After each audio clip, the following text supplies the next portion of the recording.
What's up, boat lovers? Today we're at Miami International Airport and we're getting on a flight to Chicago. We're going to be inspecting a 1995 70-foot Hatteras. The customer wants to upgrade his control system from a sturdy control to a new modern style Glendinning control system. We're going to be going over there to inspect, take all the measurements that we need to do, and look at the layout so that we could order the proper cables and the equipment for this job.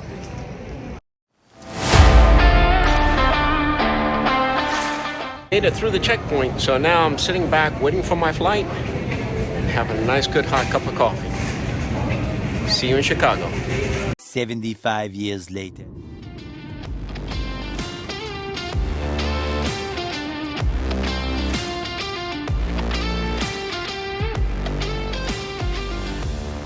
Alright guys, we're on Siberian Dream. This is the boat that I came to go look over here in Chicago. There's a heated shed where this nice Hatteras is being kept dry. I'm going to walk you through what the customer wants and how we're going to achieve this. So I'm here to take the measurements and get everything prepared so that when we come back to the boat will be ready for all the new equipment that we're installing. Right, guys, I'm going to give you a little walkthrough of what we're planning to do. Customer wants a receptacle, a pluggable receptacle, which we're going to put right here. That gives the customer a 25-foot lanyard to go anywhere in the back of his boat with a 6-button handheld control. So that's going to be one location. Now we're coming up over here. That's our customer, Quentin. Hey. So this is going to be the main helm, and we're going to mount a top mount here. This is going to be removed. It's going to be connected to his Vitas bow thruster, which is proportional, and we're going to be able to control his bow and stern thruster with that. Along with that, we have the mechanical backup. This is going to be replaced with a throttle and shift mechanical backup that goes through the floorboard underneath here, behind the refrigerator, and down right into the engine room. I'll show you that shortly. But to get to the second station, we're going to come from this control head with a comm cable up through the port side into the overhead. We have two ways to do it, either the port side or the starboard side. But we're going to end up giving him a full backup. Now when we come to here for the second station, this is going to be our second station. He wants the control head to be on the starboard side. We're going to make a plate to cover this so that gets removed, and then this is all the room that we have. So we're going to run a comm cable here. But back there in that far corner, sorry for my fingers, that's where our comm cable is going to come up from the lower station up here, and we're going to terminate it right here. So he doesn't want a remote up here, but I'm going to ask him anyway.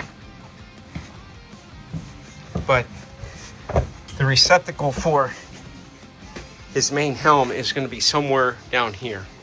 That means he could walk to the starboard side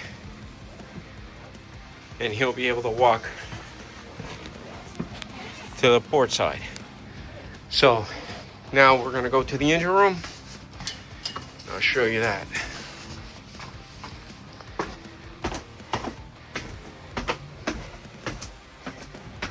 This is the engine room, guys. So we have the old sturdy control system that's going to be taken off.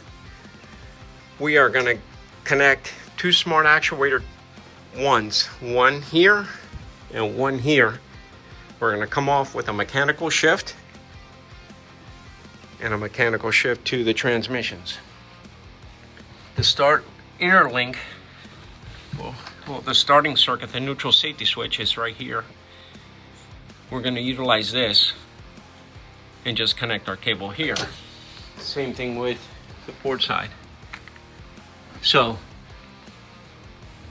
the port side actuator is going to have a mechanical backup, which you could see in one of these cables, which is this one. And we have one here.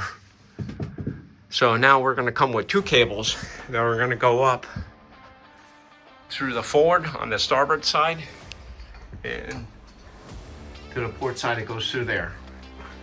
So we're going to give him a throttle backup and throttle and shift backup to the starboard side and port side actuators.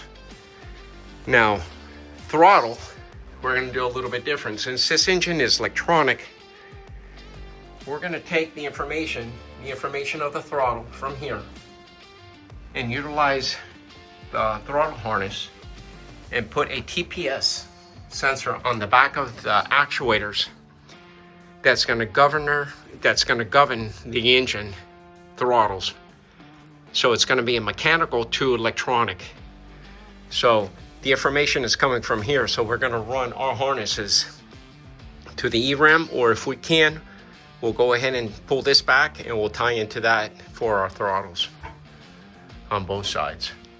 So right now I'm going to go ahead and get some measurements of what I need so that when we come back to the boat, we'll be able to start ripping out all of this, all of these units, utilizing maybe the power here, or if not, running new harnesses to the distribution panel back here. But we're going to go ahead and utilize only the throttle harness maybe on this side. And if we have to, we'll go directly right to the engine processors, the ECMs. So I'll show you in a little bit on how we do this. Well guys, this is a wrap on this inspection on this boat over here at Skipper Buzz in Chicago. Guys, if you have any questions, please let us know in the link below, and like and subscribe.